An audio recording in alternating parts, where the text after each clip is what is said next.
صباحكم سعيد مستمعاتنا، مرحبا بكم معنا فين ما كنتوا كتابعونا. احنا الان مباشره طبعا في برنامجكم حديث غزل. صباحكم سعيد عبر الصفحه ديالنا ديال الفيسبوك الرسميه الاصليه سناء الزعيم اصوات.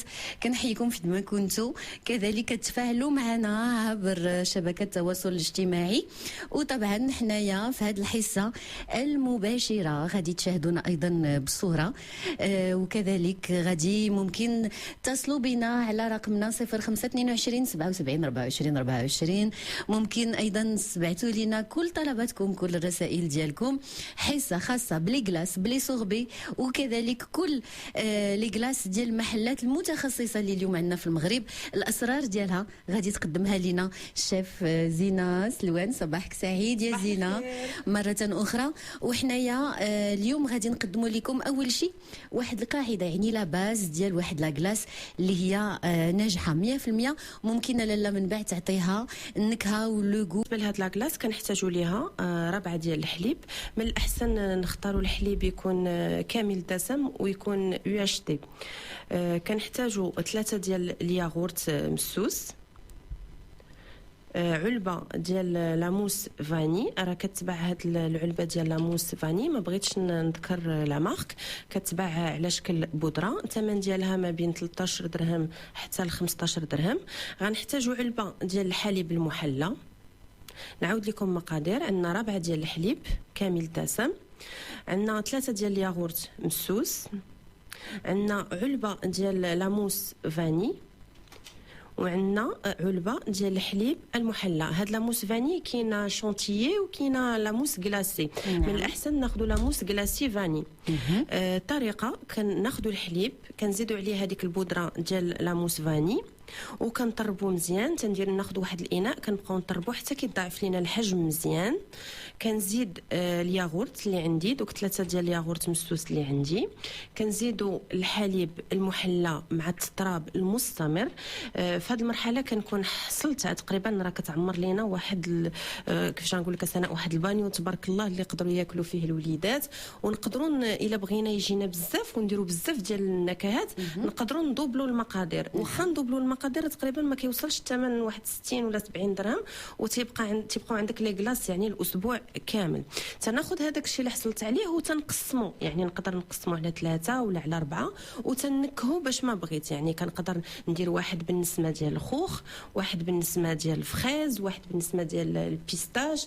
نقدر نطحن اللوز وندير البودره ديال اللوز وندير الروح ديال اللوز الحلو. نقدر نطحن لي فروي لي بيوري ديال لي فروي ونزيدو نكه بلي لا بيوري ديال لي فروي ولا بالطريفات ديال لي فروي كيف ما كنلقاو في المحلات الكبرى. تنحتفظوا كنحاولوا ناخذوا علب اللي خاصه بالمجمد ونديروا فيها هذوك هاد لي كلاس اللي صوبنا. وملي تنبغيو نقدموهم تناخذوا ديك الاله اللي كان يعني ديك المعلقه ديال لي كلاس اللي السيده كتسمح لها انها دير دوك لي بول ديال لي كلاس، كويرات ديال لي كلاس، وكنذوقوا بالكولي ديال الشوكولا ولا ديال. من بعد غادي نعطيهم في الوصفات اللي جايين كيفاش غادي نحضروا داك الكولي اللي كنذوقوا به، سواء كيكون صلصه ديال الشوكولات ولا كيكون كولي ديال الفواكه. كم انا شريت هذوك لي مول الخاصين بلي كلاس كيف ما قدمتي في الاول ديال الحصه. يعني ولاو دابا مولات خاصين بلي كلاس فيهم بزاف ديال الاشكال. وفي داك الباكيه ديال هذاك المول كاينين العويدات بحال كيف ما كنا كنشريو البولو فاش كنا صغار، ولا حتى دابا لاباني. دونك كنديروا داك العويدات وتنخوي ديك لا كلاس. راه كتجي بحال لاموس، يعني كتكون قويصحه شويه، وكنخليها حتى لغد ليه. وتنبقى الوليدات فين ما كنبغيو لا كلاس كنديمو لي من المول وتنقدموهم بالصحه والراحه. ولا بغيتوا تشوفوا طبعا النتيجه، وحنا دائما مباشره معكم في حديث غزل على راديو اصوات. هي هذه النتيجه، فانتي قدمتيهم لينا ايضا على شكل قليبات، على شكل ايضا بحال طابليطه ديال الشكلاط، يعني مول تابلت كيجيو رائعين. وهنايا كنشوفوا انهم عندك النكهه ديال لا كلاس فاني، النكهه ديال فريز، وهذيك لي ليمون الليمونيه. درت فيها الخوخ ودرت شويه ديال الملون اورانج. رائعه جدا. بالنسبه للملونات الشيف زينه سلوان، شنو هي نصيحتك للسيدات؟ شنو هي الشكل اللون الغوز؟ درت فيه لا بوري ديال الفواكه الحمراء، ودائما كنختار داك الفواكه الحمراء تيكونوا طايبين، قد ما كانوا طايبين قد ما كيكون داك اللون ناصح. ودرت فيهم شويه ديال الماء ديال البربه. فاش كطيب البربه كنحاول نخلي البربه كتنشف مزيان مزيان مزيان مزيان حتى كتبقى لي غير ديك النقيطه. يعني كناخذ البربه باش ما نطيبوهاش بزاف. نعم. وكناخذ داك الماء البربه وكنبقى نطيبو حتى كيعقد مزيان، كيبقى داك لو جو، يعني لو كونسونطري ديال هذاك لو جو ديال البربه. وكنزيدوا واحد اللوين باش نحصلوا على اللون الغوز. وبالنسبه لهذاك اللون البرتقالي، انا شخصيا شاريه زعما ماركه مزيانه ديال الملون الغذائي، ولكن بالنسبه للسيدات اللي كيبغيو ايفيتيو هذاك الملون الغذائي دائما يختاروا الفواكه تكون طيبه، يعني تكون طازجه مزيان. قد ما كانت طيبه كيكون اللون ديالها ناصح وكتعطينا اللون في لاكلاص. فعلا وحنا كيف كنشوفوا النتيجه هائله جدا من بعد التقديم والتزيين. طبعا كل سيده على حسب لي مول اللي متوفرين عندها في البيت. السيده تقدر ديروا في مول كبير، مول عائلي، بحال دابا تكون عندها شي مناسبه ولا هذا، حيت هذا كيجي ساهل. السيده كتكون يعني وجدت عندها شي عراضه ولا شي حاجه، وجدت بسطيله ولا وجدت الطياب والطاجين وداك الشيء تتعيا، هذا كديروا بالزربه كتضطر تطلع كل شيء هاد العناصر. يعني كيف ما قلت لك في بانيو واحد ولا في اناء واحد، كديرها في مول ديال السيليكون كبير وكتديروا طبقات. يعني دير الطبقه الاولى ودير الطبقه الثانيه والطبقه الثالثه، يعني كيجيو فيه 3 ديال الطبقات. وكنزوقوه بلي فخوي ساك وبلي فخوي بفواكه على حسب اللي متوفر عندها، وتيجي جميل. يعني الا ما قالت لهمش راه انا اللي حضرته كيحسب لهم الضيف واش غير شاريه. وحنا غادي تشوفوا انه فعلا حتى لي كلاص اللي مازال غادي نقدموا لكم رفقه الشيف زينه سلوان كيبان انه راكم بحال الا شاريينها ومن محلات متخصصه. كل هاد الاسرار غادي مازال نقدموها لكم في الحصه ديالنا اليوم من حديث ومغزل مع سناء الزعيم. بغيت كذلك نحيي كل الاخوات اللي كيتفاعلوا معنا واللي كيسلموا عليك كثير زينه. انا كنسلم عليهم. تحيه كبيره ليهم. وفاء الخرباشي، غيتا حساني الادريسي، نوال واللي كيسلموا علينا وتيسلموا ايضا علينا من فرنسا، من هولندا، من المغرب. كذلك تحيه كبيره لكل من فاطمه وندى ونور ومامات ايمن وطاهري لطيفه وكريمه كرم الله، وكذلك زينب محمد وفاتي محمد وزينه وريان، وكذلك امين، نجاة، خديجه وسعديه وسعيده، وكذلك كل الاخوات اللي كيتواصلوا معنا على صفحه الفيسبوك الرسميه الاصليه سناء الزعيم اصوات.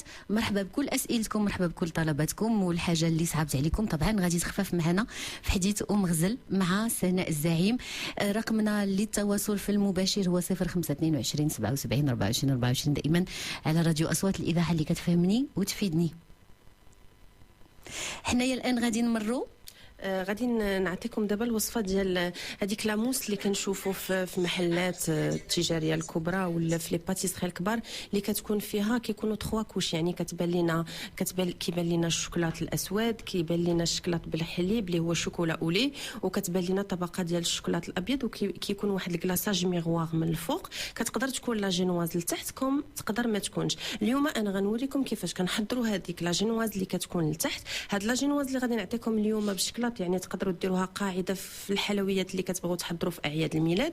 كوم هاد لاموس نقدروا نديروها في مول كبير عائلي، الا عندنا شي عراضه ولا عندنا شي مناسبه كتجي زوينه. وهذه كنت حضرتها انا في عيد ميلاد ديال الزوج ديالي اللي كنبلغ ليه السلام ديالي. وكنقدروا الله يخليه لك، اللهم امين. وكنقدروا نديروها في كؤوس، يعني كتجي بحال دي فيغين. كنديروا داك لا جينواز فاش كطيب كنفرتتها، كندير القاعده يعني كندير البسكوي مفرتت، وكندير كوش ديال الشوكولا بلون، كوش ديال الشوكولا اولي، وكوش ديال الشوكولا من الفوق الاسود. هذه النكهه ديالها بحال شنو؟ بحال اون فوغي نوار؟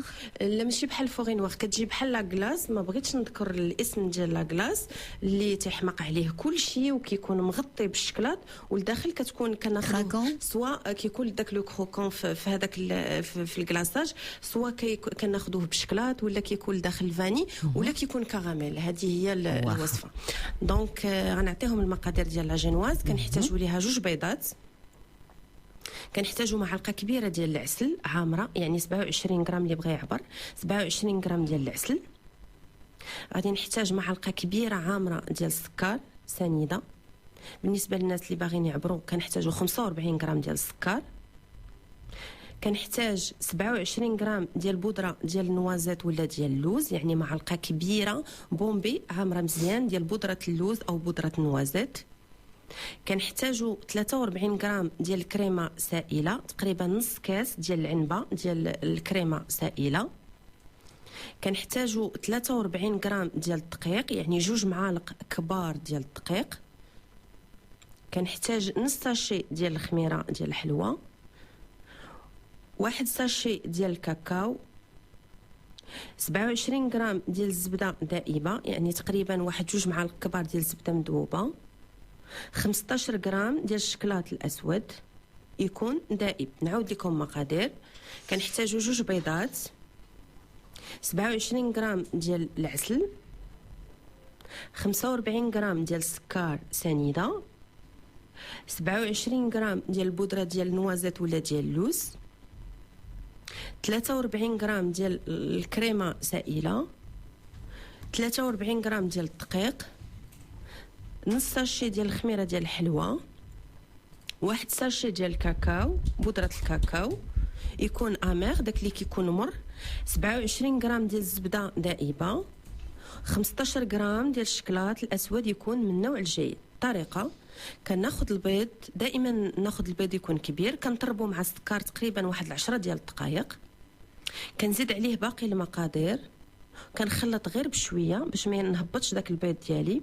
كناخذ واحد السيركل، واحد الدائره يكون فيها 23 سنتيم، كنخوي هاد لا جينواز اللي حضرت، كنديرها في الفرن تقريبا 10 دقائق على 180 درجه. كنحضروا لاموس ديال الشكلاط الاسود. بالنسبه للسيدات اللي ما باغينش يصدعوا راسهم مع هاد لا جينواز، كيقدروا يشريو بسكوي واجد، يكون بسكوي ديال الشكلاط، وكندقوه، كنزيدوا عليه 1-2 معالق ديال الزبده، وكنطاسيه مزيان، وكنديروه في المول ديال 23 سنتيم. لاموس ديال الشكلاط كنحتاجوا ليها 145 غرام ديال الشكلاط اسود، 100 غرام حليب سائل، 200 غرام كريمه سائله، ورقه ونص ديال الجيلاتين. نعاود لكم مقادير ديال لاموس وشوكولا: 145 ديال الشكلاط اسود، 100 غرام ديال الحليب سائل، 200 غرام ديال الكريمه سائله، ورقه ونصف ديال الجيلاتين. كناخذ شكلاط كندوبو في حمام مريم ولا في الميكرو اوند، كنغلي الحليب وخارج النار، كنزيد عليه الورقه ونص ديال الجيلاتين اللي كنكون فزكتها شويه في الماء بارد، كنطلع الكريمه ديالي وما كنطلعهاش بزاف، يعني كنطلعها ميمونطي، وكنخلط هاد العناصر كامله. كنحصل على واحد الكريمه يعني لينه. كناخذ داك المول اللي طيبت فيه لا جينواز ديالي بعد ما كتكون بردات، وكنخوي هاد الخليط ديال لاموس وشوكولا اللي حضرت، وكنليسيه بواحد لا سباتول، وكندخلو المجمد واحد 45 دقيقه، وكنحضر لاموس ديال الشكلاط بالحليب. هاد لاموس وشوكولا على حد هنا راه حنا الا بغيتو نتوما تصوبوا غير لاموس وشوكولا وديروها في لي مول ديال لي كلاص، هذه راه كتجي بحال لا كلاص اللي كناخذوا يعني بالشوكولا اللي كنشريو للوليدات، يعني كديري في داك المول ديال لي كلاص وكديري داك العويد، وهانتي حصلتي على لا كلاص بالشكلاط. الا بغينا لاموس بالشوكولات بالحليب، يعني بالشوكولا اولي، كنديروا 160 غرام ديال الشكلاط بالحليب، 100 غرام ديال الحليب، 200 غرام ديال القشطه الطريه، ورقه ونصف ديال الجيلاتين. طريقه بنفس الطريقه اللي خدمنا بها لاموس وشوكولا، غنعاود لكم طريقه. يعني كنغلي الحليب وكنزيد عليه لا جيلاتين خارج النار، كندوبوا الشكلاط، كنطلعوا الكريمه كيف ما قلت لكم ماشي بزاف، يعني ميمونطي، وكنخلط هاد العناصر كاملين وكنخويهم فوق الطبقه. كنجبد الحلوه ديالي من المجمد اللي خليتها 45 دقيقه. علاش كنديروها في المجمد 45 دقيقه ما بين كل طبقه وطبقه؟ باش كيبانوا ليا دوك الطبقات، يعني كيجيني الفرق وكيجيني الكاطو ديالي بحال اللي مرسوم. كنخوي هاد الطبقه اللي حضرت ديال الشوكولا اولي، وكنحضروا الطبقه ديال الشكلاط الابيض. كنحتاجوا ليها ثاني كيف ما قلنا بالنسبه للاموس والشوكولا نوار. كنقول لكم حتى بالنسبه للشوكولا اولي، يعني الا بغيتو اللي ما كيبغيش الشكلاط الاسود وكيجيه مجهد كنحضروا لاموس بالشوكولا اولي وكنديروها ثاني في هذوك المولات الخاصين بلا كلاص. بالنسبه للاموس بالشكلاط الابيض كنحتاج ليها 200 غرام ديال الشكلاط ابيض، 200 غرام ديال الحليب، 200 غرام ديال الكريمه سائله. ودائما ناخذوا الكريمه تكون قليله في الدسم، يعني واحد 30% ديال لا ماتيير غراس باش ما كيجيش ديك لا كلاص ديالنا ما كتجيش مجهده. ورقه ونصف ديال الجيلاتين، نفس الطريقه اللي خدمنا بها لي موس الاولين كنخدموا بها هاد لاموس وشوكولا بلون.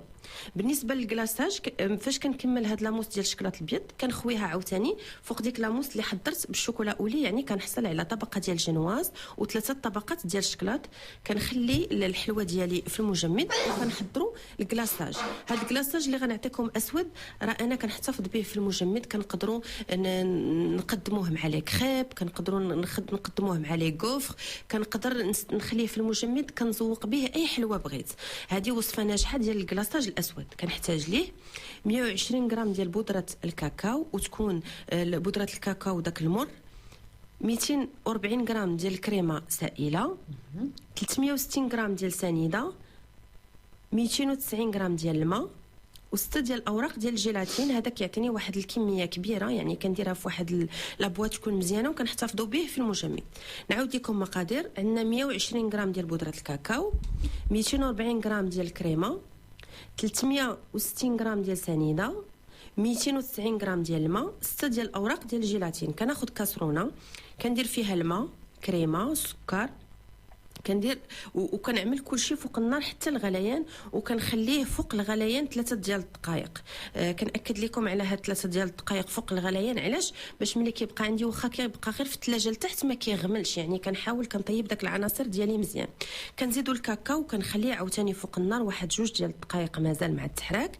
فاش كنكمل كناخذ الخليط ديالي كنطحنوه مزيان وكنصفيه باش كيما كيبقاوش ليا داك الكويرات، وباش كيجيني بحال المرايه، يعني كيجي داك الكلاصاج كيجيني ميغوار. كنخليه كيبات في الثلاجه، والحلوه ديالي حتى هي كتبات في الثلاجه. لغد ليه كناخذ داك الكلاصاج ديالي وكنسخنو. بالنسبه للسيدات اللي ما عندهمش ترمومتر، يعني كيكون دافي وكيكون ثقيل. بالنسبه للسيدات اللي عندهم ترمومتر راه كيكون في 35 درجه. كنخويه فوق من ديك الحلوه ديالي وكنخليه واحد الساعه وكنديمو ليها. كنحصل على 3 ديال الطبقات وديك الكلاصاج من الفوق وبصحه والراحه. يعطيك الصحة والراحة. وكيف كتشوفوها بالصورة على الصفحة سناء الزعيم أسود، الصفحة الأصلية الرسمية ديالنا، باش تأكدوا أنكم فيها ما عليكم إلا تبحثوا على شمال الصفحة من تحت صورة ديال البروفيل ديالي ومن تحت كلمة أكو غتلقاو استمع لمباشر راديو أصوات. مرحبا بكم. ما تنساوش تلايكيو الصفحة وتنضموا توليو من لي زابوني عندنا في الصفحة. دائما حنا مواصلين معكم في هذه الحصة الرائعة الخاصة بالمثلجات، لأنه الصيف منعش مع حضويتكم، محتاج الدعم ديالكم. وطبعا اليوم ومباشرة في البرايم الثاني من نصف النهائي غادي يتم الإعلان على شكون هما الأزواج اللي غادي يستمروا معنا في المسابقة، وغادي بالتالي يوصلوا الماتش النهائي اللي غادي يكون ان شاء الله يوم الجمعه المقبل. فما تنساوش مازال خاصكم تصوتوا وتعاودوا تصوتوا الكوب اللي امنتوا بالقصه ديالو، اللي بالنسبه لكم كيستاهل انه يفوز بهذا العرس المغربي من ألف ليله وليله اللي كتهدي له راديو اصوات مع الشريك ديالها صالون سيريموني معرض العروس. حنايا الليله اذا ابتداء من 8 ومباشره 8 مساء مباشره على راديو اصوات غادي نعيشوا تفاصيل البرايم الثاني بحضور ومشاركة كوكبة أخرى من نجوم الأغنية الشعبية والطربية ونجوم الفكاهة. ودائما بشجعكم ومتابعتكم مستمعينا وانتم كتعيشوا معنا تفاصيل الحدث الأكثر رومانسية هذه السنة على راديو أصوات. دائما احنا طبعا مواصلين معكم في حديث ومغزل مع سناء الزعيم. أسرار المثلجات ناجحة، المثلجات ولي كلاس ولي سوربي مع الشيف المتمكنة زينة سلوان. الآن كنعرفوا على أنه كاينين طبعا المحلات التجاريه الكبرى، وكاينين لي غروند مارك يعني العالميين اللي كيبيعوا طبعا هذوك لي كورني او هذوك العلب ديال لي كلاس اللي كاينه في المحلات التجاريه الكبرى في لي سوبر مارشي وكذا. وكاينه واحد النكهه معروفه بزاف لونها ليموني، وكتكون طبقه ليمونيه وطبقه بيضاء. احنا ما غاديش نقدروا طبعا نقولوا الماركه، ولكن النكهه معروفه بزاف ومنعشه، يعني معروفه لانه كتعطي واحد الانتعاشه، كتحسي بيه تروبيكال. تروبيكال. اليوم غادي تقدموا لنا الشيف زينه على شكل تشيز كيك بنفس النكهه، بنفس الانتعاشه، وحجم عائلي، وتشيز كيك يعني في نفس الوقت هي حتى في الشكل ديالها بريستيج. الا كانوا عندك لاله ضياف، الا كانت عندك عراضه، ممكن الا كنتي انت معروضه على شله تصوبي هاد لو غاتو هاد لا كلاس وتديها في يديك، راه هادي كلها غادي تبقى ان شاء الله من يعني الاجتهادات ديالك، واكيد باللمسه ديالك وبتحميره الوجه.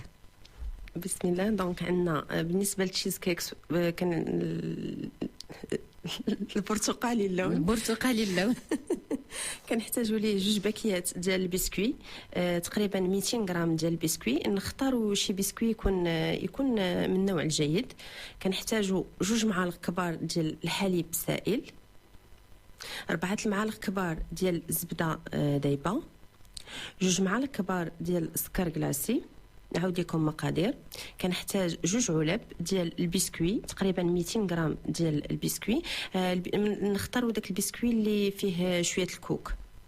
دونك 2 معالق كبار ديال الحليب سائل، 4 المعالق كبار ديال الزبده دائبه، 2 معالق كبار ديال السكر كلاصي. طريقه كنطحن البسكوي. من الاحسن كناخذ البسكوي ديالي تنديرو في واحد الساك بلاستيكي، وكناخذ هذاك المدلكه وكنبقى كنضرب في هذاك البسكوي حتى كيدق ليا مزيان. احسن ما نديروه في شي اله يعني ما تيجيش مزيان. هذه الطريقه اللي كندير، كندقو مزيان انا بهذاك الباطون مزيان، وكنزيد عليه باقي المقادير، كنخلطوه مزيان حتى كنحصلو كيبقى مرمل شويه. يعني واخا يجيكم مرمل ما تحاولوش تزيدوا الزبده ولا الحليب، راه كيكون هذاك هو الشكل ديالو. كناخذ المول اللي خاص بالتشيز كيك، هذاك اللي كيتحل المولا مونكي، وكنفرشوا فيه الورق ديال السولفيريزي، وكندير هذا البسكوي وكنطاسيه مزيان. يعني كنحاول نطاسيه بالقاع ديال الكاس ولا بواحد المعلقه حتى كتجيني ديك الطبقه كتولي مقاده، باش كيجيني التشيز كيك ديالي كيجيني فريمون، كتجيني في لا بريزونطاسيون كيجيني مزيان. كنعملو في الفرن على 180 درجه واحد 7 ديال الدقائق. راه كلشي عندي طايب، دونك تحاولوا ما تحمروش بزاف باش ما نحرقوش البسكوي ديالنا، يعني غير باش ينسجموا داك العناصر وكتولي طبقه واحده. بالنسبه للحشوه كنخليه تيبرد. من بعد ما كنطيبو كنخليه تيبرد وتنخلي داك البسكوي في المول. كنحضروا الحشوه. كنحتاجوا ليها 125 غرام ديال الماسكاربون، كنحتاج 250 غرام ديال الجبن المملح، ناخذوا ماركه مزيانه يعني داك الجبن اللي كيكون في واحد العلبه وكيكون مملح. كنحتاجوا 2 ديال الياغورت اللي كيتباع على شكل هو ياغورت ولكن هو جبن وحلو ما بدون ديك الماركه. واش اللي كيكون كريمي ولا اللي كيكون شكلاط؟ لا هو الياغورت فاني هو على شكل جبن، ماشي الياغورت اللي بحال اللي تناكل داك الياغورت الخفيف اللي كيكون شويه ثقيل خاطر كيكون هو جبن على شكل ياغورت وكيكون سكري. كنحتاجوا وحلو ما نديروش مسوس. كنحتاجوا 300 غرام ديال القشده الطريه سائله، 3 ابيض البيض، 200 غرام سنيده، نص كاس ديال الماء، 8 الحبات ديال الجبن المربع، 250 غرام ديال لا بيوري ديال لي فروي دو باسيون. راه كتباع هاد لا بيوري كتباع اللعبار، يعني كتمشي عند مول الحلوى كتقول له واش عندك لا بيوري ديال لي فروي دو باسيون، كتشري تقريبا لهاد تشيز كيك احتاجيت واحد 25 درهم، من 20 درهم حتى ل 25 درهم ديال لا بيوري. كنحتاجوا 4 ديال الاوراق ديال الجيلاتين. طريقه في البول ديال العجانه كندير الماسكاربون، كنزيد عليه داك العلبه ديال الجبن المملح، الياغورت اللي على شكل جبن، الطريفات ديال الجبن المربع اللي عندي. كنخلط هاد العناصر كامله بالطراب. كنطلعوا ديك 300 غرام ديال الكريمه على شكل شونتيي وكنحضر المورينغ. كنطلع ابيض البيض مزيان حتى كيدير لو باك، يعني كيدير بحال داك الفيام ديال العصفور هو لو باك. وكناخذ واحد الكاسرونه كندير فيها 200 غرام ديال السكر ونص كاس ديال الماء. كنخلي ديك الكاسرونه كطيب حتى كيوليو عندي فقاعات كبار. بالنسبه للناس اللي عندهم ترمومتر يعني كتوصل ل 120 درجه، كنخوي على داك ابيض البيض وكنبقى كنطرب حتى كنقيس الجوانب ديال البول ديال العجانه ديالي وكنلقى البول برد وكنحصلوا على داك لو باك. خارج النار كنخوي هاد السيرو على ابيض البيض ديالي كما قلت لكم وكنحصلوا على لو باك. خارج النار كنزيد كنعمل ديك لا بيوري ديالي في كاسرونه وكنحطها فوق البوطه حتى الغليان. وخارج النار كنزيد داك الوريقات ديال الجيلاتين ديالي وكنحرك مزيان وكنخلطوا هذيك لا مورينغ اللي حضرنا مع الكريمه اللي طلعنا مع الصلصه ديال لا بيوري اللي زدنا فيها لا جيلاتين مع الخليط ديال الجبن اللي حضرت. وكنخوي هادشي كامل فوق من ديك لو بسكوي اللي حضرت. وكنحضروا دابا داك الكلاصاج البرتقالي ولا الليموني اللي كيكون بلي فخوي دو لا باسيون. كنحتاج ليه 300 غرام ديال لا بيوري، معلقه كبيره ديال الجليكوز، معلقه كبيره ديال الناباج. كنخلط هذا الشيء كامل وكنعملوه فوق البوطه حتى الغليان.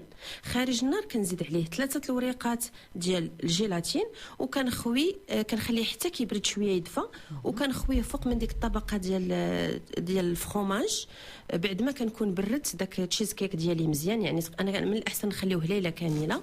لغد ليه كنخوي داك هذا الكلاصاج ديال لي فروي دو باسيون من الفوق وكندخلو عاوتاني للكونجيلاتور واحد الساعه حتى كنقربوا نقدموا تشيز كيك ديالنا. كنحلوا ديك السميطه ديال لو مولا مونكي وكنزوق بلي فروي بحال اللي متوفر عندي. انا خديت داك الوريقات ديال الاناناس اللي كيكونوا داك لي تشيج اللي كيكونوا في الاناناس وشرائح الكيوي داكشي اللي عندك وبصحه وراحه. الله يعطيك الصحه. وفعلا كتبان انه هناك انتعاشه جميله جدا من ديك الطبقه البرتقاليه اللي هذا عاده كيتباع في المحلات التجاريه الكبرى على شكل باتون. يعني هذه اون كلاص اللي كتباع بديك العصا ديالها في الباتوني ديالها عزيزه على الوليدات. فهذه قدمناها لكم على شكل تشيز كيك. زينتيها ايضا بحبات ديال العنب بهذوك لي ماكارون. تبارك الله عليك. لا يخطيك. واحد الاضافه سناء بالنسبه للسيدات اللي بغاو يصوبوها بحال لا كلاص اللي كنشريو. دونك غادي ناخذ دوك المولات ديال لي كلاص. غادي تبداو بالكلاصاج هو الاول. غادي ندير واحد الطبقه تقريبا فيها واحد 3 سنتيم ولا 4 سنتيم ديال هذاك الكولي لي اورانج حتى يجمدوا. ونزيد ديك الطبقه اللي الفاني اللي بالجبن نسد بالعويد ونديرهم في الكونجيلاتور وبصحه وراحه. حنايا اليوم طبعا كنستقبلوا الوصفات ديالكم مستمعاتنا الحدقات عبر رقمنا على الواتساب 0707070808 واللي فيها كتقدموا لنا مقترحاتكم واطباقكم ديال شهيوات مغربيه اللي هي طيبه. شهيوات بحال تكتوكه، بحال زعلوك، بحال العدس، بحال شليضه القرعه، شليضه ديال المكور، ديال الشوفلور، ديال خيزو. اكيد لالا نتوما عندكم تشكيله ديال هاد الشليضات اللي دابا هذه وقتها مع الصيف كتجي رائعه. كترافقي بها وكتنوعي بها المائده ديالك مثلا مع الاطباق ديال السمك، مع الاطباق ديال الكفته، مع القطيبات. راها كتجي هائله جدا. فمرحبا بكم وباقتراحاتكم كيفاش كتنكهوها مع ضمتي. بعثوا لنا هاد الوصفات وشاركوا معنا في برنامجكم نسائي المفضل حديث ومغزل. دائما الرقم هو 0707070808 يوميا كتفوزوا معنا بمنتوجات ضمتي. وما تنساوش على انه نهايه الشهر هي نهايه هذا الاسبوع واللي فيها القرعه غادي تقدروا تشاركونا فيها وسلسله ديال الذهب اللي كتنتظركم. بغيت نقول لكم ايضا على انه في الساعه الثانيه غادي نتكلموا على جمال العروس رفقه الخبيره ديالنا في التجميل والمكياج صفاء بوجناح. نصائح اللي غادي تفيد كل عروسة فيما يخص البشرة، الشعر وكل ما كيتعلق بتحضير العروس عموما. نصائح تابعوها دائما معنا على راديو أصوات. ديتو مغزل مع سناء الزعيم الشيف زينة سلوان. مازال غنقدموا لمستمعاتنا لا شارلوت او فخوي روج. لا شارلوت طبعا اللي كتجي تبارك الله عليها أنيقة ورائعة جدا.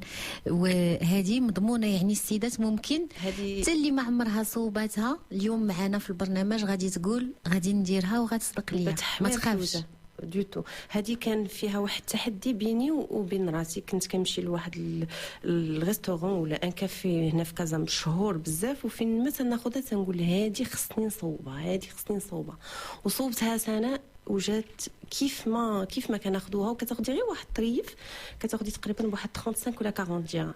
دونك السيده غادي تصوبها عائليه وبتحميره الوجه الا كانت عندها شي مناسبه ولا تفرح بها وليداتها حتى بلا مناسبه. فحنايا قبل ما نقدموا لا شارلوت غادي نقدموا ايضا واحد لا كلاس اللي كتقدم في دي فيغين، يعني في قطع ولا في زليفات في جبيبنات، في قطع فرديه. هذه كتقدمي على شكل دي فيغين كتحليه بارده. هذه حتى هي سهله وسريعه التحضير. لانه دابا شويه غادي نوصلوا لشي بنينه مع دامتي. هاد لي فيغين كنحتاجوا ليهم 200 غرام ديال الفخاز ولا لي فخوي روج، على حساب لك نتو دابا عندكم فواكه حمراء في المجمد. كنحتاجوا 100 غرام ديال السكر. كناخذ هاد الفخاز مع 100 غرام ديال السكر وكنطحنوا باش كنحصل على واحد لا بيوري، يعني واحد الصلصه ديال الفخاز. كنحتاجوا واحد دو باكي، يعني 2 باكيات ديال البسكوي على حساب نتوما شنو تيعجبكم. كنحتاجوا 500 غرام ديال القشطه الطريه. غادي نحضروا واحد لا مورينغ، كنحتاجوا ليها 150 غرام ديال ابيض البيض، 150 غرام ديال الماء، 300 غرام ديال السكر. طريقه: كنطلع ابيض البيض حتى كيولي بحال الثلج، يعني اون نيج. كناخذ كاسرونه كندير فيها الماء وكنزيد عليها السكر وكنحطها فوق البوطه حتى كتولي في 120 درجه، يعني كيوليو عندي الفقاعات كبار. كناخذ هاد المورينغ، هاد السيرو اللي حضرت، وتنخويه على داك ابيض البيض، وانا كنطلع فيه كنبقى كنخويه حتى كنكمل هاد السيرو اللي عندي، وكنخلي داك ابيض البيض كيطرب كيف ما قلت لكم في الوصفه اللي سبقات حتى كنحصلوا على داك لو بيك، يعني كتولي عندي ديك لا مورينغ ديالي واقفه. هاد المقادير اللي عطيتكم ديال المورينغ تقدروا تحتفظوا بهم وتبقاو تستعملوهم. غتستعملوا هاد المورينغ تزوقوا بها لا طارت او سيترون، ديريها اون باز يعني في بزاف ديال الحلويات. دونك حاولوا تقيدوها بوحديتها، يعني هذه انا كنستعملها في بزاف ديال الوصفات. كنقدروا نزيدوا عليها غير الياغورت اسناء. هاد المورينغ كنقدروا نزيدوا عليها غير الياغورت حلو، يعني واحد 4 ولا 5 ديال الكؤوس ديال الياغورت مع هاد القياس ديال المورينغ والروح ديال الياغورت، وكتجي بحال ديك لا كلاص اللي كنشريوها ياغورت وكيكونوا فيها لي فخوي روج. كيزوقوها بداك الكولي ديال الفخوي روج ولا الصلصه ديال الفخوي روج اللي غنعطيكم نيت في هاد الوصفه، وكتجي جميله. يعني نديروها في واحد المول كبير عائلي ونزوقوها بفواكه حمراء.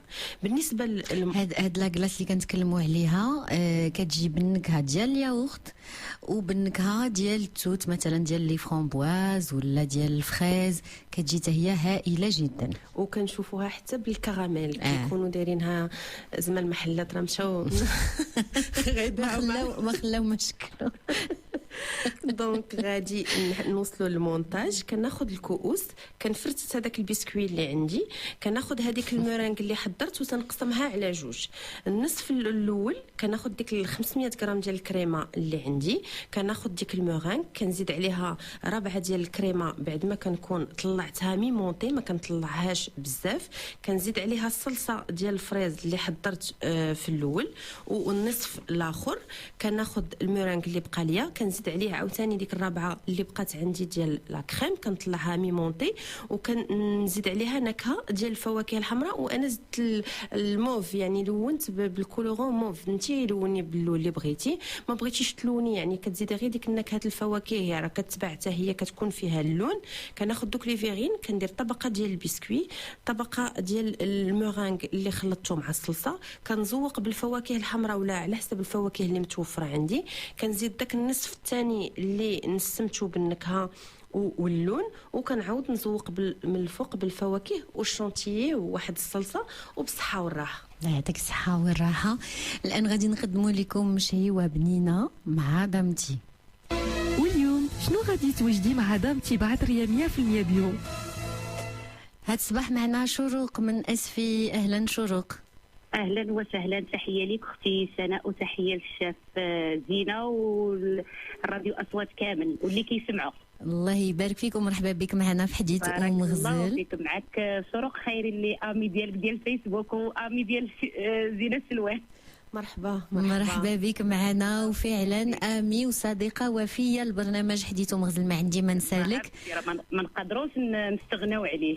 تحيه ليك وتحيه حب وتحيه تقدير ووفاء لك يا شروق. واليوم اليوم غادي نتقاسموا معك الحداقه ديالك يا شروق، لانه غادي تقدمي لمستمعاتنا واحد الشليضه غزاله جدا، هي شلاضه ديال بطاطا حلوه بالزبيب مع دامتي الدجاج. مع دامتي الدجاج. مرحبا، تفضلي. كنشدوا واحد نص كيلو ديال البطاطا الحلوه، تنغسلوها مزيان وتنجروها شويه، كتبقى ما ديك البيوضه والحموره ديال الجلده ديالها. نعم. وتنديروها في الكسكاس كتبخر. من بعد كنخليوها حتى تبرد، عاد نقطعوها مكعبات. من بعد كناخذوا واحد الكاسرونه ولا مقله وكنديروا فيها واحد البصله مشلضه، ونديروا معاه دامتي ديال الدجاج. نعم. نديروا شويه الملحه، شويه البزار، شويه الزيت، وكنديوها ونجيبوها تتحمر شويه، ونزيدوا عليها البطاطا بين ما تشربات ديك المريقه ديالها. اييه.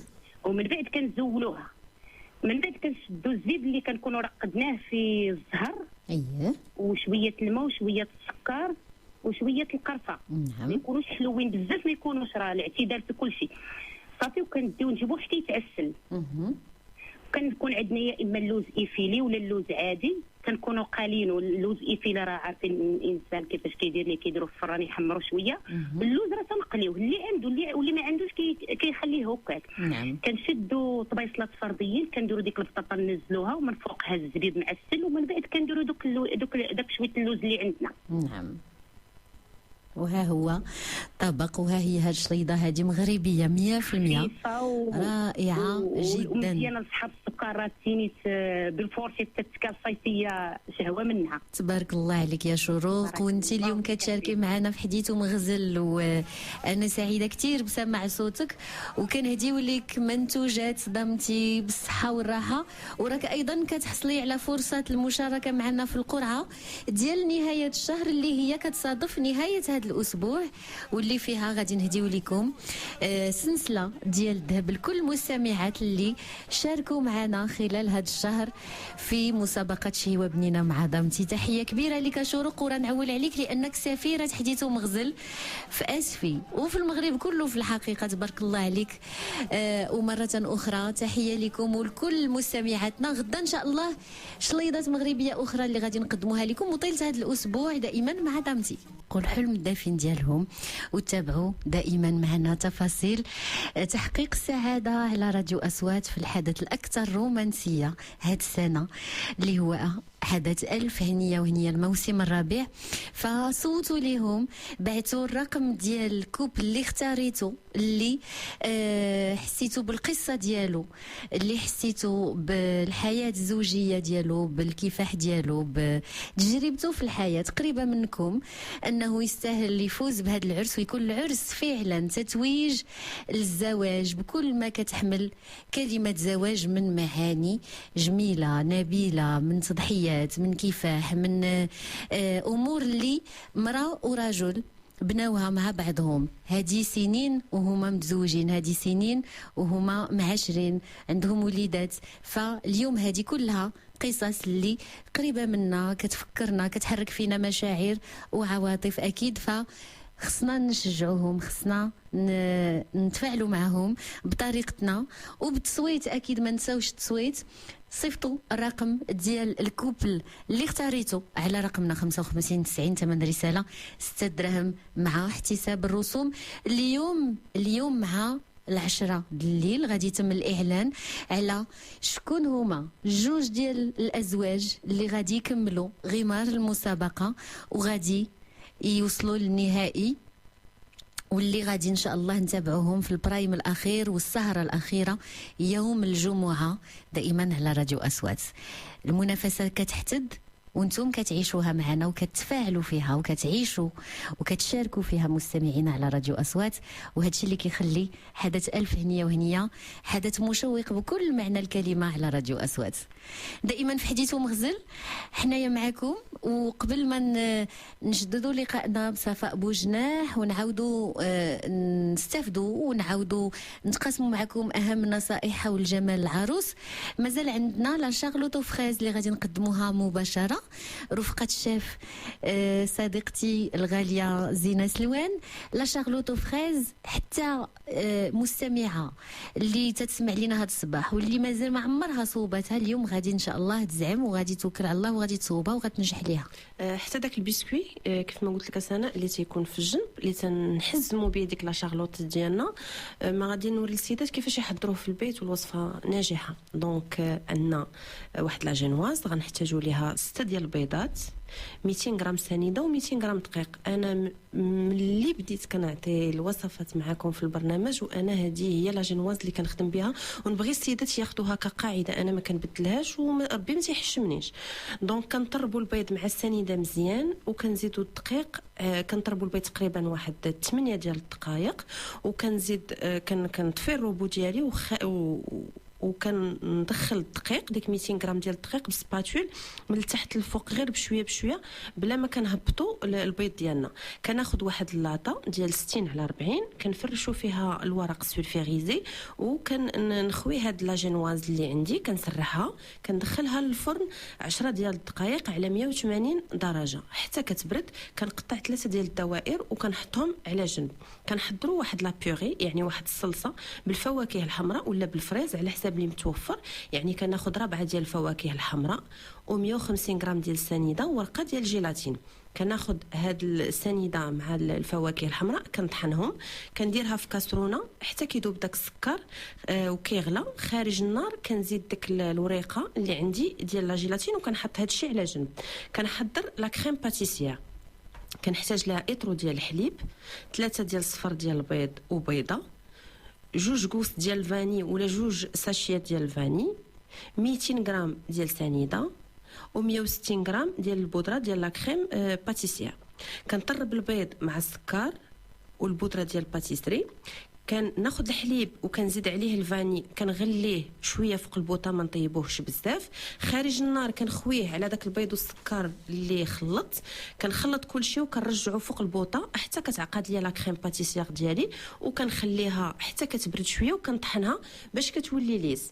كناخذها وكنعبر منها كيلو و200 غرام وكنديرها في العجانه. كنزيد عليها 400 غرام ديال الزبده بشويه بشويه بشويه وانا كنطرب حتى كنحصل على لا كريم موسلين. هي دي لا كريم موسلين اللي كنشوفوها في لي غاتو في كلشي. لا كريم موسلين شنو هي لا كريم باتيسيير كنزيدوا عليها لو بور حتى كنحصلوا على واحد لا كريم ليس. هذه لا كريم موسلين.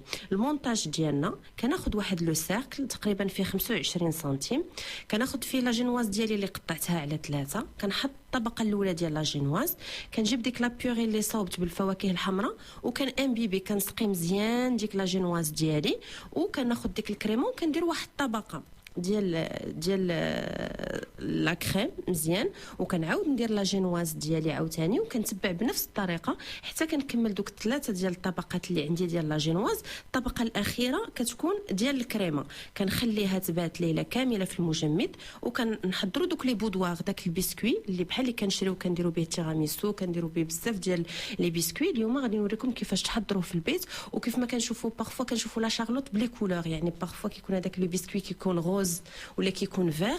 دونك هذاك راه غير الكولورون ولا غوم.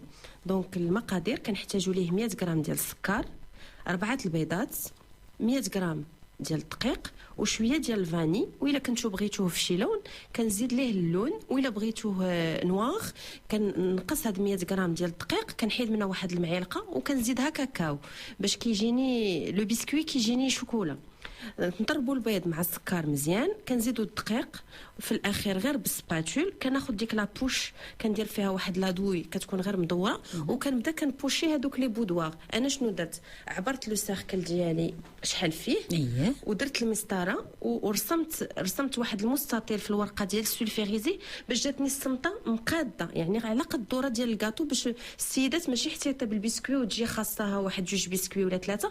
دونك تعبر الديامتر ديال لو سيركل اللي غادي تحزم فيه ديك لا شارلوت ديالها ودير داك لي بودواغ ترسمهم بديك لا بوشادوي وتتغبر بالسكر كلاصي مزيان وتدخلها طيب ديك البسكوي على 180 درجه ميم با واحد 8 ديال الدقائق، تخليه تيبرد مزيان يعني حتى لا غد ليه كيشد راسو كيولي سمطه يعني كتشديها بيدك كدوريها كيف ما بغيتي، ما كتهرس ما كتحل ما والو. كيكون بسكوي لين كنحزم به ديك لا شارلوط ديالي بعد ما كنكون ديموليتها، وكندير واحد لو ريبون زوين يعني غافيه في لي كولور ولا واحد لو ريبون راك مزينه بشريط احمر. ديك لا بيغي اللي بقات عندي كندهن شويه من الفوق وكنزوقو بلي فخوي، وثاني كندهن الجوانب باش كيلصق ليا داك البسكوي وكنقدموها وبالصحه والراحه. وزينتي طبعا الوجه بالفواكه الحمراء، يعني تشكيله من الفواكه الحمراء اللي فيها لي فريز لي ميرتي لي فرامبواز، كتجي رائعه. هاد لا شارلوت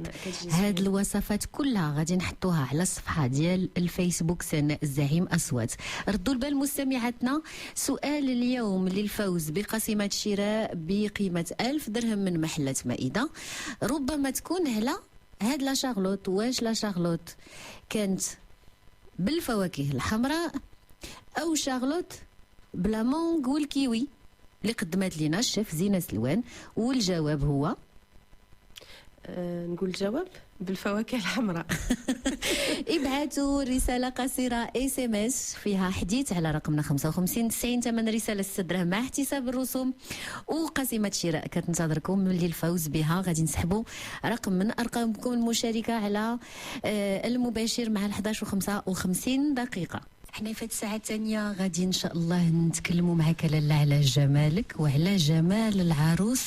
اليوم عندنا حديث خاص، وكيف كتعيشوا كيف كتعرفوا اليوم الاحتفال بالعرس ولا واحد المناسبة اللي مستمرة على طول السنة، ويوميا كنتوصلوا بالكثير من الأسئلة ديال العرايسات اللي كيسولونا شنو خاصهم يديروا، كيفاش يستعدوا ليلة العمر ديالهم.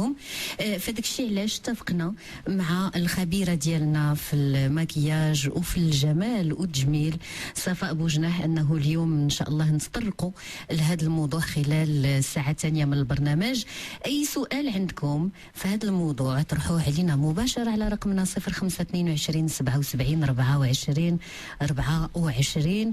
اما الان فاحنا غادي نبقاو مع فقره جمالك من طبيعه. من طبيعه هناك اسرار كثيره للجمال، كل وحده فيكم مستمعاتنا. دكتور عماد اليوم غادي يقدم لكم واحد الخلطه من الزيوت اللي بها غادي تعملوا واحد القاعده او واحد الماسك اللي غادي يكون مزيان باش كي يحضر البشره ما قبل المكياج. نتابعوا. جمالك من الطبيعة يقدم لكم من طرف ناتوري سوان. ناتوري سوان جمالك الطبيعي. صباح النور والربح والخير والتيسير على كل الاخوات اللي كينورونا في هذا الصباح، وصباح الصحه والجمال. ولا هضرنا على الجمال غادي نهضروا اليوم على وصفه اللي غادي نديروها قبل المكياج. هذه الوصفه غتساعد باش تبين المكياج، وكذلك اننا نحميو البشره ديالنا من المكياج اللي غادي نوضعوا فوق منها. هذه وصفه بسيطه، وصفه غادي نستعملوا فيها زيت البابونج، زيت الخيار، وزيت ديال الورد. اذا هاد الزيوت هذه كامله كناخذوا معلقه كبيره من كل زيت، كنخلطوها مزيان، كنديروا بها مساج على البشره ديالنا مده ديال 5 دقائق، وكنخليوها مده ديال 40 دقيقه، هي ساعه الا ربع في كل شيء، وموراها يمكننا نوضعوا المكياج على البشره ديالنا. وحنا طبعا معك لاله بجنبك باش تكوني لاله العرايسات، باش كل عروسه تكون جميله العرائس في ليله العمر ديالها. صفاء بوجناح، صباح النور. صباح الخير والتيسير. اش اخبارك؟ لاباس عليك؟ توحشناك. الحمد لله يوحشك الخير. صباح مسعود مبارك، صباح الجمال، صباح الافراح. بغيت غير نستغل الفرصه ونسلم على الوالده ديالي عايشه ابو هلال، ونقول لها يا الوالده يا الحبيبه يا العزيزه، ان شاء الله كل عام وانت بخير والله يعطيك صحيحتك ونشوفوك حاجه. وجدي ماما العرس الغدا انا جاي نتغدى معك اليوم. ماشي العرس، اسمعني الحاشي وريني وجدي غير الغدا الوالده الله يرضى عليك، انا جاي نتغدى معكم اليوم. وجدي لاله عيشه الغدا ماشي العرس راه داز. واحد من خوتي ان شاء الله. ان شاء الله ويفرح كاع الوليدات. يكون في الخير ان شاء الله. هذه طبعا دعوه زوينه، والله يخلي لك الام ديالك صفاء، ويا رب امين. تحيه لكاع الامهات، الله ينور طريقهم ويحفظهم لنا يا رب. وطبعا احنا بحديثنا على العرس وعلى جمال العروس خصها اول حاجه تشوفها هي المراه ديالها، هي عوينات ماماها ياك. الله يحرمنا من عويناتهم يا رب. يحضروا البنياتهم ان شاء الله، فرحهم ان شاء الله. امين يا رب العالمين. حنا اليوم غادي نتكلموا على جمال العروس، وربما كاينين بزاف الناس اللي كيتسائلوا دابا حنا في شهر 10 واش هذا الموضوع ما جاش ماشي في وقته، واش المفروض ما كانش هادشي نهضروا عليه قبل من الصيف، وهذا في وقته. في وقته لان كما كيعرفوا الناس دابا تبارك الله موسم العرس ما بقاش محدود في الصيف ولا طول العام. يعني كيجي واحد الفترات في العيد الكبير كيعرسوا الناس، في راس العام كيعرسوا الناس، في الود الربيع كيعرسوا الناس، في الصيف كيعرسوا الناس. لذلك حنا بغينا نطرقوا لهذا الموضوع. حنا اليوم معك صفاء غادي نشوفوا شنو هي اهم الامور اللي خص كل عروسه ترد ليها البال، لانه ملي كنتكلموا على جمال العروس في ليله العمر هي ماشي غير اللمسه الاخيره ديال الليله ديال العرس، ولكن هي كل المراحل اللي كتقطعها العروسه باش تكون ان شاء الله منوره ومضويه ديك الليله. فشنو هي اهم الامور اللي غنهضروا عليها فقط باش نزيدوا نقدموا لمستمعاتنا الموضوع؟ علاش غنهضروا معك اليوم؟ غادي نهضروا على الاخطاء الشائعه ولا شي مواقف محرجه اللي كتوقع قبل من العرس اللي خاصنا غنوريهم كيفاش نتجنبوهم ان شاء الله. غادي نهضروا على شنو هما الحوايج اللي نديروا والحوايج اللي ما نديروش. غادي نعطي وصفات اللي مجربه مني شخصيا ومن الناس اللي قراب مني واللي كتعطي نتائج زوينه بالنسبه للشعر، للجسم، الوجه، اليدين والرجلين. خصنا بيان سور العروسه كتكون كامله ومكموله، وان شاء الله تكون حلقه مفيده ونجاوبوا كاع هاد العريسات وهاد البنيسات اللي ناويين يتزوجوا ان شاء الله على الاسئله اللي كيطرقوا لها. تكلمتي على هاد المواقف المحرجه، انت تبارك الله عليك خبيره في المكياج. شنو هي مثلا المواقف اللي بقيتي عاقله عليها، جات عندك شي عروسه كتقول لك خصني نخبي هاد الشيء ولقيتي انه وقع فيها غلط مثلا؟ ما مشيش العروسه نهضر على نفسي، انا كنت عروسه مثلا درت لاسيغ لوجهي يومين او 3 ايام قبل من العرس، وسبحان الله الافات كيوقع وجاتني حريقه في وجهي. فما ما بقاش ليا الوقت باش ندارك داك الموقف ونداوي ديك الحريقه. بيان سور كيكون المكياج ولا كانت خبيره الميك اب فنانه كتقدر تخبي، وين بعض الاحيان الطبيعه كتخوننا ما كيمكن ليناش نعتقوا الموقف غير بالمكياج. فاذا كل ما كيتعلق بلاسيغ او ازاله الشعر كيخصو يكون شويه على اتساع. لي سوان دو فيزاج حتى هما هادشي كلشي غادي نهضروا فيه بالتفاصيل ان شاء الله باش كلشي يستافد وما توقعش هاد المسائل ان شاء الله. وحنايا طبعا غادي نعملوا هاد الشيء بتواصل معكم مستمعاتنا. اي عروسه الان في الاستماع او اي مستمعه عندها بنتها، عندها وحده من الاهل ومن الاحباب غادي ان شاء الله تروح عروسه، مرحبا بكل اسئلتكم على رقمنا الهاتفي 0522 77 24 24. والان كنستمتعوا مع حياكم الله مستمعاتنا. بغيت كنذكر مستمعاتنا على انه كيف كل يوم عندنا لكم هديه اللي هي قسيمه شراء بقيمه 1000 درهم من محلات مائده، وهذه القسيمه الشراء ممكن تفوزي بها الى بعتي برساله قصيره SMS على رقمنا 55 90 ثمن رساله 6 درهم مع احتساب الرسوم. مع 11:55 دقيقه غادي نسحبوا رقم وغادي نطرحوا عليك سؤال على شي حاجه قلناها خلال حصه اليوم. خاصكم فقط تبعتوا رسالة قصيرة SMS على رقمنا 55 90 فيها مكتوبة حديث، وها هو الجواب، عندكم الجواب الصحيح. وحنايا غادي نربحوا مستمعة جديدة وغادي نفرحوك، وان شاء الله غادي تمشي لاله تختاري داك الشيء اللي خاصك من محلات مائده بالصحه والراحه. صفاء بوجناح، اليوم غادي نتكلموا طبعا على هذا الموضوع الشيق. معنا ابتسام من فاس اللي هي عروسه، غادي ناخذوها ونشوفوها طبعا شنو الطلب ديالها او شنو الحاجه ديالها اليوم من نصائح من عند المختصه في الجمال وفي المكياج. ابتسام صباح سعيد. صباح الخير اختي، كيف صحتي؟ لاباس؟ الحمد لله، الله يبارك فيك. كنسلم على الاخت سناء وكنسلم عليك انتي. الله يبارك فيك. صفاء. انا سناء ومعك صفاء الخبيره في المكياج. اختي دابا انا العرس ديالي قرب وعندي البارح بغيت نتصل معايا بكم مع الدكتور، سمحوا لي راني مسافه شي شويه. وما عندك علاش تخلعي يا ابتسام. شوفي حيدي عليك الخلعه باش تقولي لنا الهضره مقاده وحنا نقدروا نفيدوك. البارح بغيت نتصل بالدكتور عيماد، ودابا انت معنا اليوم وحنا الحمد لله شد لك الخط، ومعك صفاء اللي هي خبيره مختصه في التجميل في المكياج.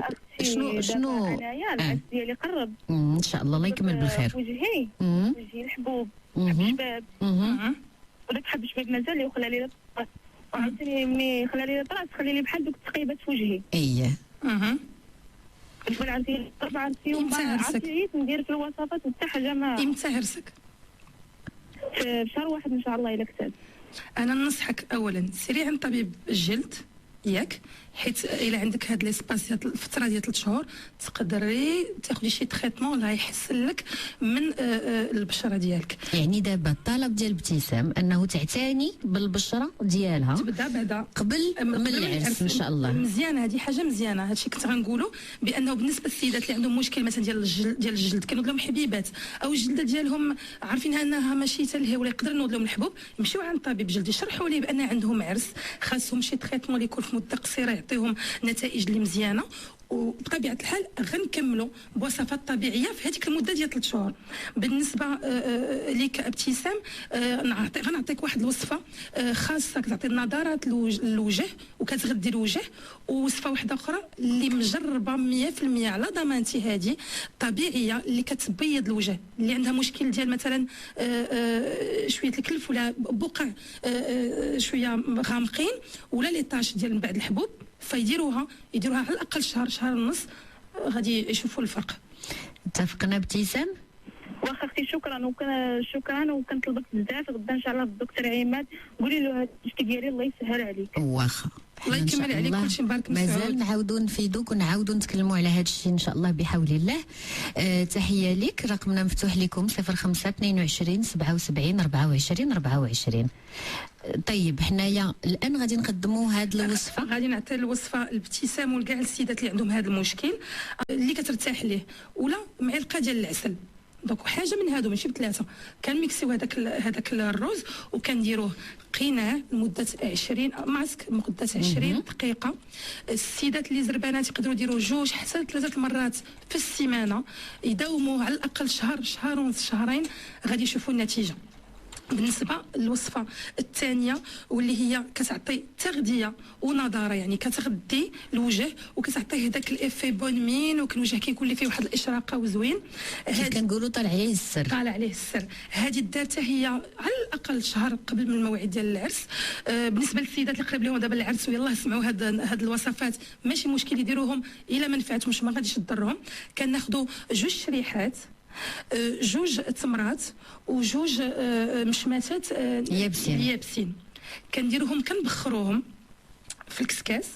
ملي كيتبخروا كندعكوهم بفريشيطه وكنزيدوا عليهم شويه ديال العسل غنقول الحر. بالنسبه للسيدات اللي ما قدروش يتوجد لهم العسل الحر يكون ذات جوده ويكون من الاحسن يكون خفيف. الا كان ثقيل يديروا في الميكروونتي يسخن شويه يولي خفيف، وكنزيدوا نمعكوه بهذا التمر والشريحه والمشماش وكنديروه قناع. صدقوني شي حاجه مفيده، احنا عارفين فوائد الشريحه عارفين فوائد ديال التمر، فهي كتعطي نتيجه زوينه للبشره ديالنا. هادو كلهم بالتجربه صفاء بوجناح. فطبعا هذه كلها اقنعه لجمال العروس اللي المنفعه ديالها 100%. مرحبا بكم باسئلتكم دائما على رقمنا الهاتفي. طيب هذه الوصفات اللي مجربه وصفات طبيعيه اللي ما تضرش اللي ما غاديش تضر واللي ممكن لكل عروسه تجربها. بالنسبه للنصائح الوغ كما كنقولوا العرس راه ما كيدارش ما بين ليله ونهار. كنوجدوا العرس كنوجدوا بواحد المده، كاين كيوجدوا تبارك الله على عام، كاين يعني اقل ايمان 3 شهور 6 شهور. فالعروسه يعني بغض النظر على التحضيرات الاخرى ديال العرس كتقابل راسها وخاصها تقابل راسها. خاصنا نقولوا بان هذيك الليله هي ليله العمر والليله ديالنا، والعروسه يمكن هي كتكون محط الانظار اكثر يمكن من العريس ولا شي حاجه واحده اخرى. كنصح بزاف الناس كنشوفوهم كيخليو داك السيمانه الاخرى قبل من العرس عاد كيبداو يصبغوا شعرهم، عاد كيديروا لي سوان دو فيزاج، عاد كيبداو يديروا لاسيغ، بزاف ديال الحوايج. وانا جاوني حالات وعشت حالات انه حتى كيبقى 3 ايام من العرس كتجي السيده دارت الصباغه لشعرها باش تبقى الصباغه مزيانه مثلا قبل من العرس وجاتها حساسيه، سبحان الله عمرها ما دارت حساسيه داك النهار دارت حساسيه، فكيولي مشكل انها دارك الامر في يومين ولا 3 ايام. السيده دارت لاسيغ في وجهها او في منطقه من مناطق في اللحم ديالها وجاها احمرار في اللحم ولا ناضوا لها حبيبات ولا بحال تحرقات، فخاص مده باش هذا الشيء نصيبوه. مثلا لاسيغ ديريها اسبوع 5 ايام قبل من العرس ديالك باش لا قدر الله ونهلا كتبها على حتى شي واحد وقع لك شي مشكل من هذه المشاكل نقدروا نمشيو عند الطبيب، نقدروا نديروا دي كريم، نقدروا نداويو. السوان دو فيزاج انا كنفضل السوان دو فيزاج يدار ما بين اسبوع حتى تقريبا 10 ايام، وهي اسبوع مزيانه. علاش انا اولا كنجنبوا الا جاتنا شي رياكسيون، ثانيا لو سوان خصو يعطي ليفي ديالو، لان لو سوان ما كيبانش نهار ولا يومين بعد، ديجا 3 ايام ولا 4 ايام. مثلا واحد المناطق كتبدا تقشر، مثلا الانف اللي كيكون فيها هذوك الرؤوس السوداء، سي نورمال السوان كيبدا يعطي ليفي ديالو. وحنا كيجيب لنا الله لو سوان خص ديك الساعه يعني 24 48 ساعه نهار الى يومين هو اللي كيبان المفعول ديالو. الا فات عليه سيمانه غيقدام. لا بعدا لو سوان عنده واحد اليومين و 3 ايام عاد كتفا، لان سي نورمال بيسكو كنديرو عند الخبيره المختصه كتحيد لينا دوك لي بوان، سي نورمال كيكون واحد الكونتاكت واخا كدير القطن ولا بابي كلينكس، فهي كيكون الكونتاكت كنحرجوا ديك الجلده يعني البشره كندوزوا عليها فخاصها ترتاح. الامتحان كندوزوا عليها الامتحان، هذاك الامتحان خصو يدوز بسلام، فهي خاصها ترتاح يعني على الاقل 4 ايام. نهار الخامس عاد كيبدا الوجه ديالنا كيبان كيتصفى، كيبان بانه بدا كيتنقى، دوك نديروه 1 سيمين 5 ايام 6 ايام حتى لسيمانه راه مزيان. نهار العرس غادي يبقى ليها صافي، غيبقى ليها مضوي. تعاون بهاد الوصفات هاد الماسكات تقدروا يومين قبل العرس حتى ليله العرس ماشي مشكل. دونك هضرنا على الصباغه وعلى مثلا لي ميش، هضرنا على لاسيغ، هضرنا على سوان دو فيزاج. غنهضروا دابا على السيدات اللي كيبغيو يصبغوا الحواجب ديالهم. الله يخليكم بما يدعى الحرقوس نبعدوا على داكشي اصلا خطير بعرس وبلا عرس، ما خاصناش نديروه الوجه. السيدات اللي كيلتجئوا للصباغه الخاصه للحواجب اللي كنرسموا بها الحاجب، كنفضل انها دار واحد 3 ايام ولا 4 ايام ماشي الله طفى، لانها الاكثريه كتجي شويه باينه بزاف. انا نفضل نخليو حشبنا عاديين وخبيرات المكياج ترسموه لينا بالتقنيات اللي كنا قلنا، اما البودره اما الجل، وهذاك حالو ساهل حتى الفورمه ما عجباتهاش كتمسح وتعاود، على اننا نصبغوه وما كنقدروا نديروا ليه حتى شي حاجه. كنظن اننا هضرنا يعني عامه على الاشياء اللي ما خصناش نديروها، الاشياء اللي خصنا نديروها. خاصنا نعرفوا سيداتي هذيك السيمانه اللي غتبقى لك ديال العرس، الراحه النفسيه، الراحه ديال النعاس، نرتاحوا، نشربوا تو سكي جو، العصائر اللي كنديروا في الدار الطبيعيه، كاع السوائل خصك تكثر منها. الكيوي مزيان، جو دورانج مزيان، الفريز مزيان، نشربوه في الدار طبيعي. نقصوا شويه السكر، ماشي ضروري نديروا السكر بزاف. النهار ديال الحفله ديالنا نشبعوا راحه، نفيقوا على خاطرنا، نبداو بعصير حتى هو، ناكلوا اكل يكون صحي، ما نبقوش نعسوا معطلين. نديروا نهار العرس ديالنا مثلا 2 معالق في الكونجيلاتور. بالنسبه للسيدات اللي كتكون عندهم دوك لي بوش تحت العين ولا عوينيتهم، يعني العينين كيتنفخوا او كيكون عندهم الهالات السوداء. الهالات السوداء نديروا هذه اكثر بوحدهم. لا الهالات السوداء بوحدهم، هادو خصوصا السيدات اللي كتكون عندهم ديك لا بوش تحت العين كتكون كتنفخ، الى طوندونس الى ما نعساتش مزيان ولا كانت عيانه كتبان العين كتنفخ. كنديروا 2 معلقات كبار في الكونجيلاتور واحد الساعه المكانه، وكنحطوها مقلوبه، يعني ماشي من الجهه اللي كنهزوا منها، الجهه الاخرى كتكون بومبي. كنحطوهم على العين ديالنا وكنسترخاو، نديروا شي موسيقى هادئه ونسترخاو. نقدروا نديروا حتى ديك رونديل دو كوطون بالماء الورد الطبيعي. معتبرين هذه انا مجرباها، هذه انا كنجربها دائما، كتعطي واحد ليفي، كتحيد ديك السخونيه ديال العين داك التعب. نديروا مثلا 2 خيارات حتى هما هادشي مجرب يدار فوق العين. نديروا دوك لي ساشي ديال اتاي حتى هما الشاي الاسود يدار، نستعملوه ونحطوه في كونجيلاتور، ما يتكونجلاش بزاف غير يبرد، ونديروه حتى هو فوق العين ديالنا. هادشي كيف الشو داك النفخ اللي كيكون في العين، كيف الشو كيعطي واحد النظره للعين، وبطبيعه كيريحوا العين، التعب اللي كيكون في العين كيمشي. نفكروا ما نفكروا حتى شي حاجه في العرس، ان نكونوا في واحد الطلبه هي، لان دوك التصاور اللي كيكونوا عندنا في الالبوم راك عارفه سناء كيبقاو ان شاء الله طول العمر يشوفوهم وليداتنا وليداتنا. تفكرت واحد النقطه بالنسبه للبنات اللي كيبغيو يديروا لي لانتي دو كولور، ما كنهضرش على السيدات اللي كيديروا لي لانتي ديال الشوفان. بالنسبه للنساء اللي كيديروا لي لانتي ديال الشوفان من الافضل قوليها لخبيرات الميك اب قبل ما تبدا لك المكياج. انا بعض الله سبحان الله تقدر ما تنتبهش ليهم باش ملي تكون تخدم لها العينين ديالها تكون عارفه بان كاينه شي حاجه في عينيها. البنات اللي كيبغيو لي لانتي دو كولور ما نفضلش نديروا دي لانتي اللي باينين بزاف اللون غري زرق خضر، لان كما قلنا هضرنا على التصاور كيبقاو الحياه ديالنا كامله. نفضل انا السيده تبقى بطبيعتها، الا بغات تجي ديك الاشراقه تعطي واحد اللمعان في العين نديروا دي لانتي دو كولور مارون ولا نوار، يعني قرابين اللون العادي ديالنا ولا شي لوين اللي خفيف، شي لوين ماشي اللي غيبدل كاع اللون الطبيعي ديالها، غيبدل كاع الصفه ديال الوجه. يعني اللانتي يقدروا يبدلوا كاع الهيئه ديال الوجه. بالنسبه دابا هادشي شنو خصنا نديرو شنو ما خصناش نديرو. كيجوني بزاف ديال الاسئله سناء البنات اللي كيقول لي كيفاش نعرف خبيره الميك اب اللي تكون مزيانه، كيفاش نعرف خبيره الشعر ولا الصالون اللي كيكون مزيان. هاد السؤال مهم بزاف صفاء، احنا غادي نتكلموا عليه. وإلا عندكم تنتم سؤال فعلا كيفاش تختاروا السيده اللي غادي تامنوها على نفسكم، يعني اللي غادي تعطيوها نفسكم باش تصوب لكم الماكياج ديالكم او المشطه ديالكم. دائما كنقولوا على انه العرس خصو تدبيرو يعني طويل، خصنا نسولوا على التريتور، خصنا نسولوا على الماكيوز، خصنا نسولوا على شكون النقافه، على هادشي كله. فهاد الموضوع غادي نواصلوا فيه، ولكن قبل غادي ناخذوا مستمعات اللي معنا على الخط وعندهم اسئله.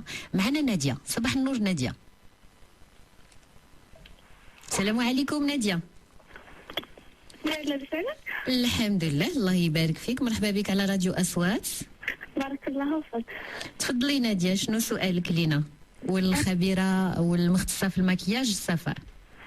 بنسول على الطي ديال الحجباني، انا وجهي طويل ومعانس بزاف وبغيت نسول على الطي ديال الحجبان اللي غيجي معايا. بغيتي تسولي على الحجبان، كيفاش تصوبي الحجبان ديالك؟ دابا انت عروسه. الوغ الوجه ديالك طويله ناديه ياك؟ وي. والحجبان ديالك دابا نتفاهم ولا طبيعيين؟ لا نتفاهم. وبغيتي تعرفي اشنا هو الشكل اللي غادي يوالم الوجه ديالك؟ نعم. صفاء اشنو تقولي لناديه؟ ناديه الله يكمل عليك بالخير والله يعطيك السعد، حسن وجهك كما كنقولوا. هذا سؤال مهم بالنسبه للحواجب.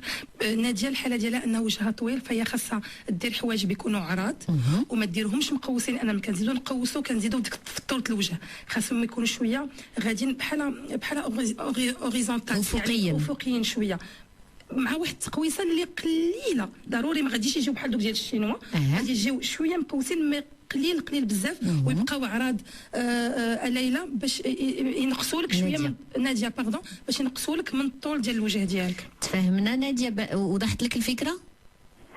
شكرا بزاف والله يكمل بالخير. امين. وعارفه راسك عند من غتصوبي؟ شكون اللي غادي يتماكي لك؟ شكون اللي غادي يتمشط لك؟ عارفه مزيان. متاكده من السيده اللي غادي تماكي لك ياك؟ عارفه. ايوا البنات تماكيين. ايوا الله يكمل بالخير. شكرا بزاف. ان شاء الله. شكرا على واجب. مرحبا بك. معنا الان سناء، حتى هي عروسه وصباح العريسات هذا. صباح النور سناء. الو السلام عليكم. وعليكم السلام. اختي سناء، اهلا ومرحبا على راديو اصوات. لاباس عليك؟ الحمد لله. لا شكر على واجب. مرحبا بك. الدكتور عماد والاخصائيه اللي معكم اليوم صفاء بوجناح اللي هي كتقدم لكم نصائح رائعه. مرحبا بك سناء، تفضلي شنو سؤالك؟ انا عندي شعري فيه الشيب. عندك شعرك فيه الشيبيه؟ واو، بغيت شي وصفه ولا شي حاجه. صفاء سؤال مهم. عروسه ديالنا عندها الشيب، وفي هذه الحالات الشيب اللي كيظهر العروسه مازال صغيره، والشيب هرمون يعني هذا الشيء تكلمنا عليه سابقا في موضوع ديال الصباغه ديال الشعر. شنو نصيحتك لسناء؟ انا ما عرفتش اللون ديالها. اللون ديالك سناء شنو هو اللون ديالك؟ اللون شعرك؟ اللي ما كيغاديش بين الحمورات. غادي الحمار كانت عطيت واحد الوصفه ديال الحنه اللي مجربه وكتعطي لي زيفي زوينين وكتشد في الشعر اللي فيه الشيب مع الاستعمال. تقدري تستعمليها دابا مره في الاسبوع حتى يولي لك اللون مزيان كيدبغ لك في الشعر ديالك. كناخذوا الحنه اللي كتكون مدقوقه ومنيله، كناخذوا 2 ساشيات ديال الاتاي الاسود، كنديروا كل ساشيه مثلا في كاس كبير بحال غادي نشربوهم، كنديروا عليهم الماء طايب حتى كتلقوا واحد 15 دقيقه. كنحيدوا هذوك الساشيات وكنخلطوا الحنه بداك الماء ديال الاتاي، وكنزيدوا معلقه كبيره ديال العكار الفاسي اللي يكون جودته مزيانه. كنخلطوا كل شيء، كنخليو هاد الوصفه تخمر نهار كامل يعني كتبقى. الا من نجيو نستعملوها لقيناها بانها تقالت، كنعاود نديرو ساشي جديد ديال الاتاي فيه شويه الماء، ما كنعمروش الكاس بزاف غير باش كنعاود نرويوها. خاصها تكون على شكل يعني ماشي كريمه، ماشي الحنه بحال اللي كنحنيو بها وماشي جاريه بزاف. راك عرفتي عينك ميزان خاصها تكون ديال الشعر يعني باش تشد لينا في الشعر.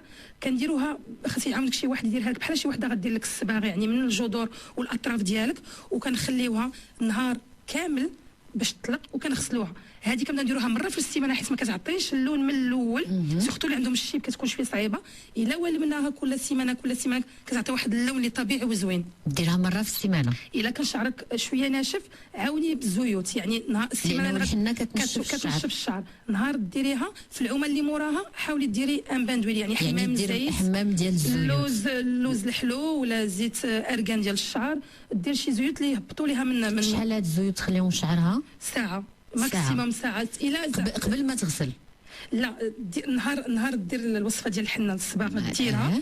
العومه اللي موراها خاصها دير حمام زيت، يعني تبقى دير مثلا مره في السيمانه الحنه مره. الحمام ديال الزيوت لشعرها كيفاش ديروا؟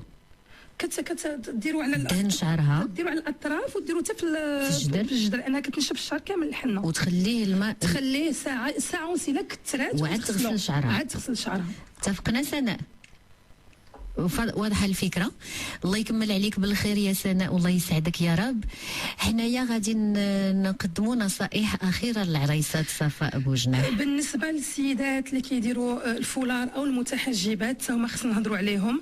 ما فيها باس واخا كتكوني نهار العرس ديالك مثلا كديري الفولار ديالك، ديري شي مشيطات تحت الفولار انها كتعاون في المظهر ديال السيده. نختاروا بطبيعه الحال الالوان ديال الزيف ديالها اللي يكون متناسب مع اللباس ديالها ومع اللوك اللي باغا تعطي.